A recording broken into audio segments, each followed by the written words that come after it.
मानल्या जाणाऱ्या रजनीकांत यांना 2019चा दादासाहेब फाळके पुरस्कार घोषित करण्यात आला आहे। दाक्षिणात्य सिनेमातील सुपरस्टार ज्येष्ठ अभिनेते रजनीकांत यांना 51व्या दादासाहेब फाळके पुरस्काराने गौरवण्यात येणार आहे। केंद्रीय माहिती आणि प्रसारण मंत्री प्रकाश जावडेकर यांनी गुरुवारी ही घोषणा केली। यावेळी कोरोना संसर्गामुळे सर्व पुरस्कारांची घोषणा उशिरा करण्यात आली आहे। काही दिवसांपूर्वी राष्ट्रीय पुरस्कारांची घोषणाही करण्यात आली होती। दादासाहेब फाळके पुरस्कार हा भारतीय चित्रपट सृष्टीतील सर्वात प्रतिष्ठित पुरस्कार मानला जातो। प्रकाश जावडेकर यांनी पत्रकार परिषदेत सांगितलं की महान नायक रजनीकांत यांना 2019चा दादासाहेब फाळके पुरस्कार जाहीर करताना आम्हाला आनंद होत आहे। रजनीकांत गेली अनेक दशकं सिनेमावर राज्य करतायत। अभिनेते, निर्माते आणि लेखक म्हणून त्यांचं सिनेसृष्टीतलं योगदान महत्त्वपूर्ण आहे। यावर्षी आशा भोसले, मोहनलाल, विश्वजीत चटर्जी, शंकर महादेवन आणि सुभाष घई या सर्व निवड सदस्यांनी एकमतानं हे नाव दिलंय। दादासाहेब फाळके पुरस्कार मिळवणारे 12वे दाक्षिणात्य अभिनेते रजनीकांत आहेत। रजनीकांत यांना पुरस्कार घोषित झाल्यानंतर काहींनी या पुरस्काराबद्दल आनंदही व्यक्त केला, तर काहींनी तामिळनाडू विधानसभेच्या निवडणुका लक्षात घेऊन रजनीकांत यांची लोकप्रियता लक्षात घेऊन त्यांना हा पुरस्कार दिला गेला असावा अशी शंका सुद्धा व्यक्त केली आहे। और बैठक में उन्होंने सर्वसम्मति से अपने महान नायक रजनीकांत को दादा साहब फाळके अवार्ड देने की सिफारिश की है और उसको हमने स्वीकारा है।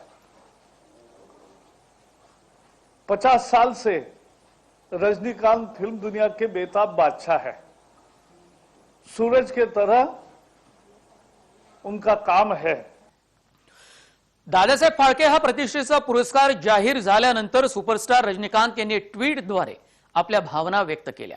मला प्रतिष्ठित दादासाहेब फाळके पुरस्कार प्रदान केल्याबद्दल धन्यवाद असं रजनीकांत यांनी म्हटलंय। पाहूया त्यांचं ट्विट।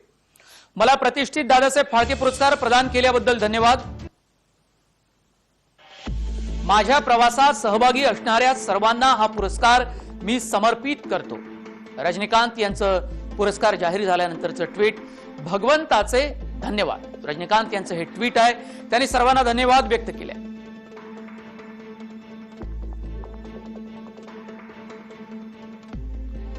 अभिनेते रजनीकांत यांना 2019 या वर्षासाठीचा दादासाहेब फाळके पुरस्कार जाहीर करण्यात आला। भारतीय चित्रपट सृष्टीतला हा सर्वोच्च सन्मान समजला जातो। ग्राफिकच्या माध्यमातून जाणून घेऊया रजनीकांत यांच्या आयुष्याबद्दल। 12 डिसेंबर 1950 ला बेंगळुरूमध्ये शिवाजीराव यांचा जन्म झाला।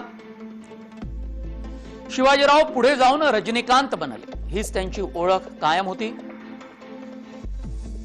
रजनीकांत 5 वर्षाचे होते तेव्हा त्यांच्या आईचं निधन झालं। आईच्या निधनानंतर आयुष्यातला त्यांचा संघर्ष वाढला। रजनीकांत यांनी घर चालवण्यासाठी हमाली सुद्धा केली आहे। सुपरस्टार बनण्यापूर्वी रजनीकांत होते कोल्हापुरात बस कंडक्टर। रजनीकांतचे घनिष्ठ मित्र आहेत राज बहादूर। मित्रानं ठेवलं रजनीकांत यांचं अभिनेता बनण्याचं स्वप्न जिवंत। त्यांनी एका मद्रासच्या फिल्म इन्स्टिट्यूट मध्ये त्यांना प्रवेश घ्यायला लावला। अपूर्वा रागनगाल हा त्यांचा पहिला तामिळ चित्रपट होता। भुवन उरू केल्वीकुरी चित्रपटात पहिल्यांदा नायकाची भूमिका रजनीकांत यांनी केली। अंधा कानून या हिंदी चित्रपटामध्ये रजनीकांत यांनी काम केलं, तो त्यांचा पहिला हिंदी चित्रपट होता। या चित्रपटामध्ये अमिताभ बच्चन यांची सुद्धा महत्त्वाची भूमिका होती।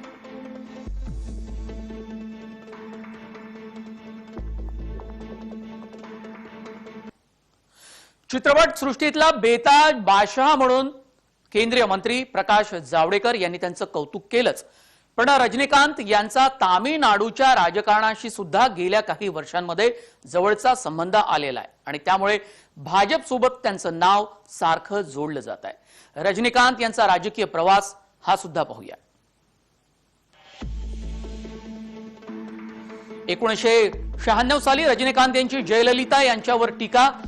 पहिल्यांदा त्यांनी ही टीका केली। सुरुवातीला रजनीकांत यांचे डीएमके या पक्षाला समर्थन होतं, या पक्षाशी ते जोडले गेले। 2004 रोजी रजनीकांत यांची घोषणा, मत केवळ भाजपालाच देईल. 2017 मध्ये राजकारणात प्रवेश करण्याची घोषणा रजनीकांत यांनी केली होती. 29 डिसेंबर 2020 ला राजकारणातला प्रवेशाचा निर्णय रजनीकांत यांनी रद्द केला. याच काळामध्ये म्हणजे या कोरोना काळामध्ये हैदराबादला त्यांना चित्रपटाच्या शूटिंगच्या वेळा, चित्रीकरणाच्या वेळात इस्पितळात दाखल सुद्धा केलं गेलं होतं. आणि त्यानंतर रजनीकांत यांनी आपली राजकारणातल्या प्रवेशाची घोषणा ही रद्द केली होती.